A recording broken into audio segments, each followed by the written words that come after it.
Hello, everyone. This is Eric with Chris at potstocks.com. Today, we're here with Giadha De Carcer of New Frontier Financial to discuss the current state of the market and their industry studies. Their website is www.frontierfinancials.com. Giadha, thank you very much for being with us today. It's a pleasure to have you. Pleasure is mine, Eric. Thank you. Absolutely. We're going to jump into some opening questions. The first one, just tell us a little bit about New Frontier Financial's current place in the cannabis market, its focus, and its inherent value. Absolutely. New Frontier is the big data shop in the cannabis space today.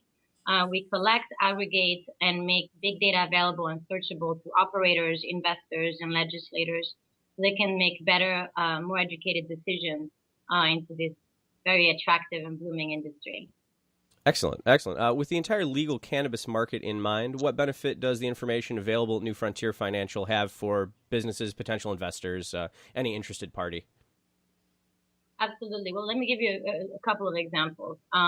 There's right now in Colorado, we have seen quite an increase in the competitive pricing and competitive environment for operators. Operators are becoming more and more sophisticated, and they need to understand how they may remain competitive and how to best price their products, whether it is on the wholesale side or the retail side. What New Frontier does is we provide them the data and look into the greater industry so that they can continue to make the best decisions associated with their actual location. We provide benchmark and aggregated macro level as well as micro level down to the zip code data that they can then use, again, to make better decisions.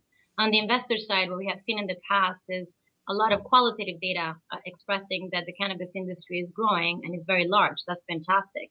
But we're at the point where the investment volume is so large, the investors coming in are so sophisticated that they need a little more visibility into what the potential return on investment may be, as well as sort of what are the verticals that are more promising, or even maybe the geographic areas that are more promising.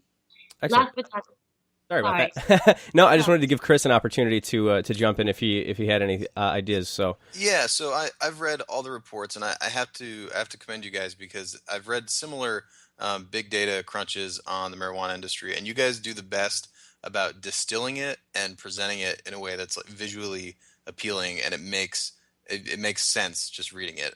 And there's stuff in there that I wouldn't have necessarily thought I thought was counterintuitive from what I had just assumed about like the qualitative data, and it was actually like a breath of fresh air, like reading some of how you broke this down, because there were decisions that maybe I would have made as an investor differently than I would have before reading that.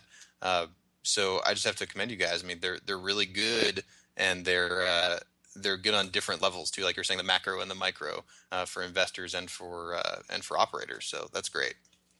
Glad to hear that. Excellent. Just to move forward a little bit, focusing on a little bit what we just touched there, a big value to the reports is that you are very clearly delineating between the medical and recreational markets, which isn't a big distinction for investors because there are different markets that exist, particularly with recreational rollout being kind of a rocky road at the moment, but it is something that's moving through the country. Without giving too much away, what is the inherent value of having two different data streams available for those things for potential investors? And Chris, please, touch on that as well.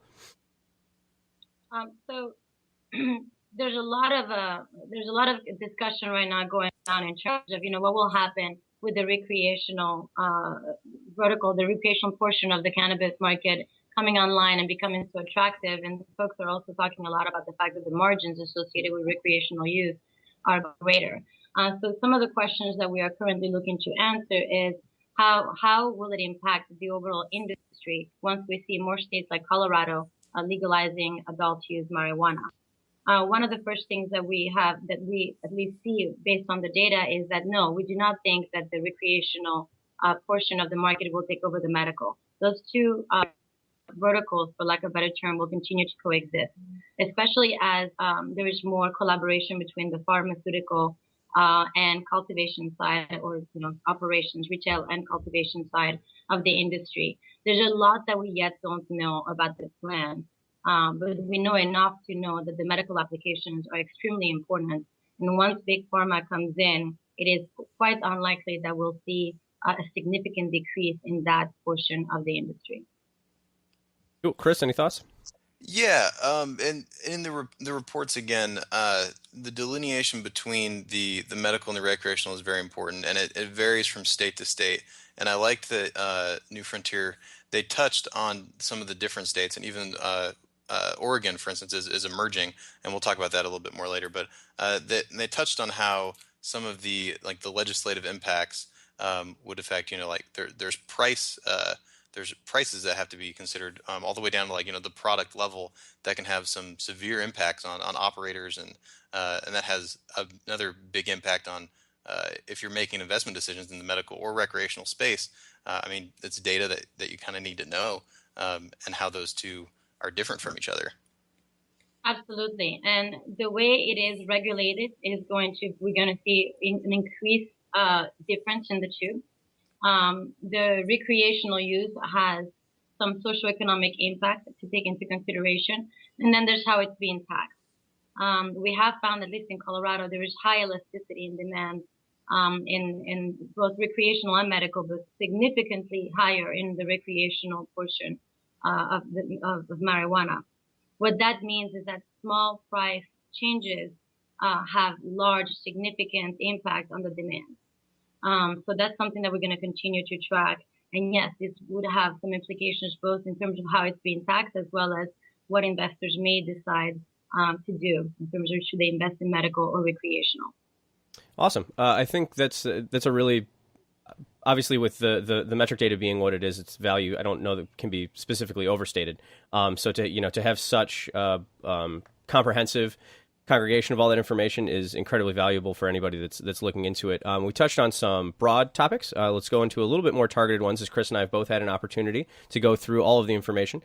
We've seen in Washington and Colorado this year that increases of cannabis supply can create very volatile product prices. Are there ways that businesses can insulate themselves and protect themselves from these sorts of swings, or do they really have to roll with the punches here?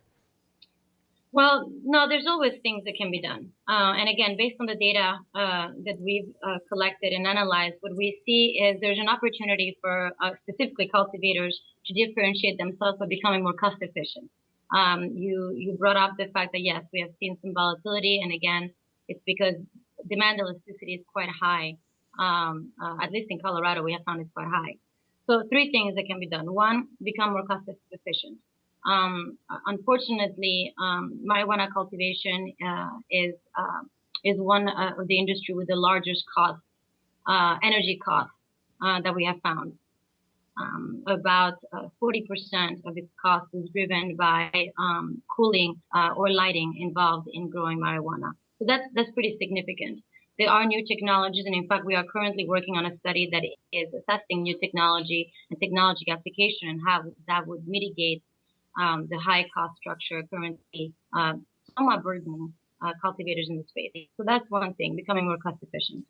That said, we probably will see some lag time between adoption of new technologies because the margins, while the demand is elastic and yes, it's becoming price competitive, there's still high margins. So we expect a couple of years before we see some real adoption of new technologies in the space. The second thing is branding. I mean, you can differentiate yourself with branding, and that is something that is true of any industry, and it applies to the cannabis space as well. Other than that, specialization is something that we probably will see more and more occurring.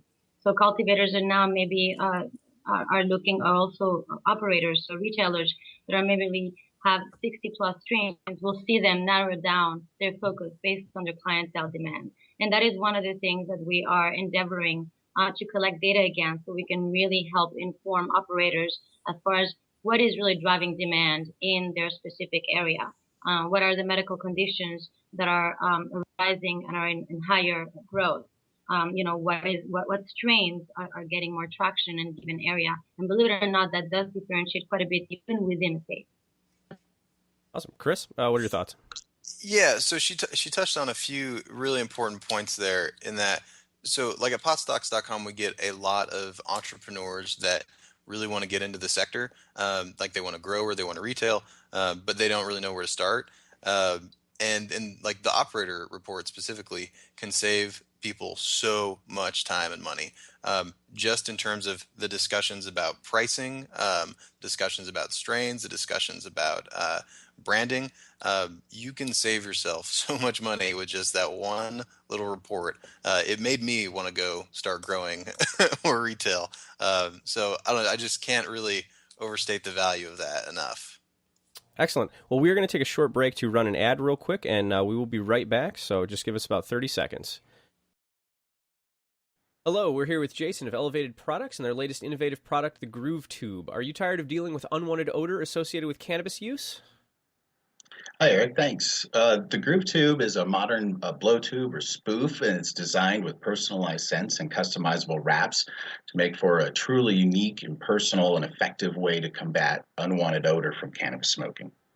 You can customize your wrap, pick your scent, and order at groovetube.com. That's www.groov-tube.com today. Thank you, everyone, for waiting. We're back with Giadha De Carcer of New Frontier Financials. Thanks for watching our ad. Giadha, states are currently experimenting with different taxation models for cannabis. We've seen policies all over the board, some of which seem more efficient than others. Do you think that any particular state, with the few that are in there right now, have gotten it right yet? And are there any amendments that you think personally would make things better? Well, we did look at Colorado quite extensively, and one of the things that we found there is the target state level revenue we fell short. Colorado fell short of its target revenue generation, and we think that the reason that is because it was taxed too high. What happened there is that the tax structure was so high that it ended up fueling the black market, which is a danger that is going to be faced by all of the states that move into decriminalization and taxation of marijuana. In terms of states that we think have done it better, we are currently looking at Oregon. Some interesting opportunities arising from there. And we're obviously looking at other states such as California, and there will be more to come on that. But high taxation is something to keep an eye on because it does negatively impact revenue generation for any given state. Chris, what are your thoughts on that? Because there's an interesting sublet there between the black market and the legal markets, mainly because the price is a huge factor, but there are obviously some people that are just not going to go black market for the trouble, the danger, et cetera, et cetera. So what are your thoughts there? Yeah, no, I think Giada's right. For instance, there's some states that are having to amend some of their regulations right now because they've kind of finally realized this. I don't think they bought the reports, but they finally like Washington, for instance.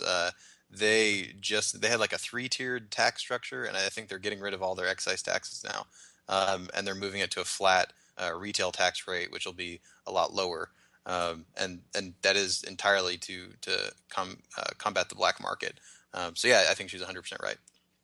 Excellent. Okay. We've seen that some of the data on the taxation rates may be too high to compete in the black market. Giadha, does New Frontier have any recommendations in regards to the taxation rate in the legislative report? It really does depend on the state. So okay. I don't want to give a rate per se because I think that would be inaccurate. The bottom line is that we have found a lot of elasticity in this industry, which means that when you raise the tax too high, what you're doing is basically just raising the price. That tax is actually being passed on to the consumer. And if the consumer's willingness and ability to buy is, as we have found, so heavily impacted by the price, then what you're gonna have people like buy less. So that's really as much as I can say at this point. But enough. To Chris' point, Washington with their flat rate is very interesting and looks very promising. And of all the structures that we have analyzed to date, we do believe that one we're optimistic on how that's going to work out. Excellent. As far as the medical marijuana versus the recreational markets, as you had pointed out earlier, being vertical side-by-sides there, with national recreational rollout, do you believe that the medical realm is going to remain profitable and exist as it is, or is it going to need to pivot into some other form? I guess the basis of that question being, do you believe that the medical markets are going to survive the recreational rollout? Absolutely. As I mentioned earlier, we're still discovering medical applications for marijuana every day. Clinical trials that are currently ongoing look very promising, and pharmaceutical companies with quite deep pockets are looking into this industry. So you're going to see some serious flow of investment going into the medical side of things. And because of the success of the medical application I've had to date, I would be extremely surprised if the medical applications go anywhere other than up. Recreational, I mean, it's cannabis overall is a very interesting industry because unlike alcohol, it's not just, it has three different applications: industrial, medical, and recreational. And at this point, we don't think any of the three is going to cannibalize the other. If nothing else, it will coexist and bloom parallel one to the other. So that would be our expectation right now. And based on the data collected to date, that's what we're seeing. Excellent. Chris, what are your thoughts there? Yeah, well, from the investment standpoint, I think that the medical side, there's a bit more risk there if we do think that a nationwide recreational rollout is pending. But again, that's just speculative at this point. So I don't know that investors need to invest. I tend to look at where the market's going to be as opposed to where it's at right now. And while I think the medical market is doing it's I mean it's no contest. It's doing better than the recreational. 37 states or something right now. I think as recreational becomes more popular, I think we're going to probably see diminished investments in the medical market. Okay. Moving on to energy efficiency, excuse me, and green tech here. This is directed at both of you. Giada, you may have a crack at it first. How do you think the cannabis market will be affected by green and eco-friendly technologies? It's taken a while for it to really take root in traditional agricultural markets. And how do you think cannabis growers will see any sort of cost-benefit analysis and energy water saving? Specifically, not necessarily specifically, but I know that California obviously is having a huge water issue at the moment, and they are very big. I know that the marijuana market in particular was targeted by a lot of people in the state for eating up too much water, which if I remember correctly, was proven to be fallacious, but it was still a targeted thing that happened. So I mean, it's going to become a numbers game. Again, in order for operators, cultivators to remain competitive, they are at some point going to have to become more cost effective. And because energy consumption is such a big driver of the cost structure, they're going to have to address it sooner rather than later.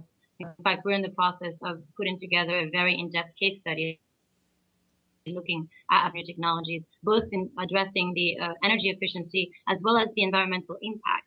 And we are currently working with some industry leaders and academic leaders that have been looking into the carbon footprint created by the marijuana industry, specifically in Colorado and California. And we do see a need for both the operators as well as legislators to take it into account and figure out how we can continue to support the industry and sustain its growth without negatively impacting the environment. Chris? Yeah, and I think there's some natural synergy there. Like things like like the new Tesla Powerwall, that type of thing. I think cannabis operators tend to be a bit more on the edge naturally, and I think they're going to look for technology like this to help them in their operations. It is a matter of affordability though, and I know over the last few years it's gotten significantly more affordable for self-sustained type businesses. But I don't know that it's. I think it might be a parallel industry, but I don't know that it's necessarily going to be a big trend. Okay, excellent. We agree that adoption is going to lag. Yeah, and just tying into that, one of the things, cost efficiency, everything that is inherently built into being a profitable company. Going along with that, as you both touched on earlier, branding is going to be a huge thing for a lot of the companies, particularly with more and more companies coming on board, being able to market themselves above the rest, being able to be different, however it is that they're going to create an edge for themselves in the market. I know that there's a lot of metric data, how important branding is in all the reports that you guys have, which is a huge thing for any potential investor, interested party that's looking to get into the industry. Is it can't be overstated how important it is to brand your product, productize yourself, and make sure that you're a part of it. We're starting to move away from the everything has to have like a drug pun in it type branding, and I think people are starting to realize that it's making your brand scale nationally is very important in attracting investors, and I think we're actually starting to see that more and more.